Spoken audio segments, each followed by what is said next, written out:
Hey guys, it's Miss Rosie.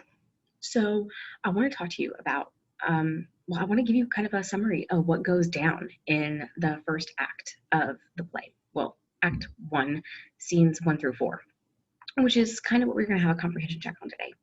So I want to give you a little bit of a rundown. So in scene 1, we have these three sister witches, and they show up and they're really inky and disturbing looking. And what happens in their conversation is they essentially, in short terms, they decide that they are going to just be the downfall, this treacherous downfall of this great general, Macbeth, who is our main character. He's also our antagonist in the play. He's one of our antagonists. You're going to see that there are multiple antagonists, multiple bad people in the play. And really, he's a tragic hero. I wouldn't say that he's really a hero, but he's definitely a tragic hero. He's definitely flawed. He's got a major downfalls that he goes through in the story. So he struggles very, very heavily with his character in the story. And we start seeing that in the very first act, that he's got this struggle that he is an internal struggle that he battles with. And it's a struggle that he feels it's an ethical struggle.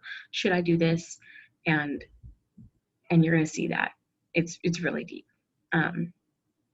So let's head into the second act.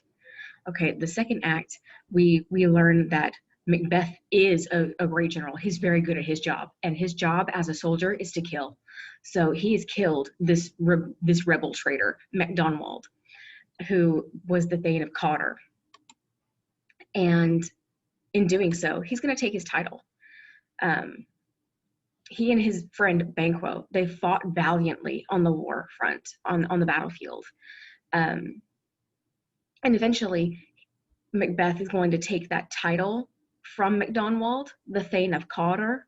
He's going to earn that from the king. So King Duncan is going to give that title, the Thane of Cawdor, to Macbeth as a token of him killing him. And that's really what happens in the second scene. In scene 3, we have these witches popping up while Banquo and Macbeth are on their way home.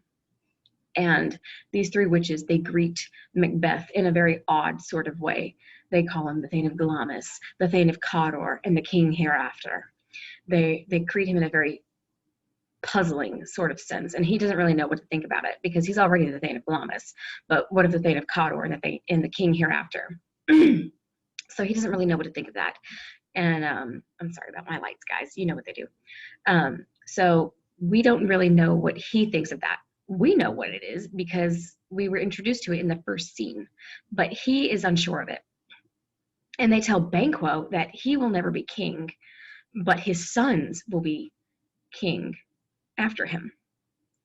So he is also unsure of what to think of that. But they plant these ideas within these two men, and they really get the wheels turning for them. Now, Banquo, he's a really strong man mentally, so he just kind of puts the thought aside. But Macbeth, he is not as strong mentally as Banquo, and he gets that thought stuck in his head, and he's like, oh, well, the king, I could be king? Oh, what would that take? I guess that would take killing the king and kicking his sons out of the picture. Well, I could do that. I could definitely do that. Okay, what would it take for me to be able to do that? All right, so he's got the wheels turning in there, thinking about that idea, and he starts to focus on that idea. So keep that in mind, that he's already setting to think on this idea. He's already got the wheels turning on that little idea, okay? But is it so little? That thought of killing somebody. So let's pause on Macbeth, and let's go a little bit further into the story. So we have these two soldiers, Ross. We have Ross who comes in, and he tells Macbeth and Banquo that Macbeth is going to be the Thane of Cawdor. Okay. He's earned this title because he killed the Thane of Cawdor, or the former Thane of Cawdor, Macdonald. Okay. So Macbeth is now the Thane of Cawdor. The first prophecy has now come true. Now Macbeth is really picking up on that vibe of, I could be the king. That prophecy that those three witches just told me has magically come true. Whew. And he likes that surge of power. He likes it. So he's going to take that and he's going to hold on to that thought. And he's going to go and he's going to tell his wife. Okay.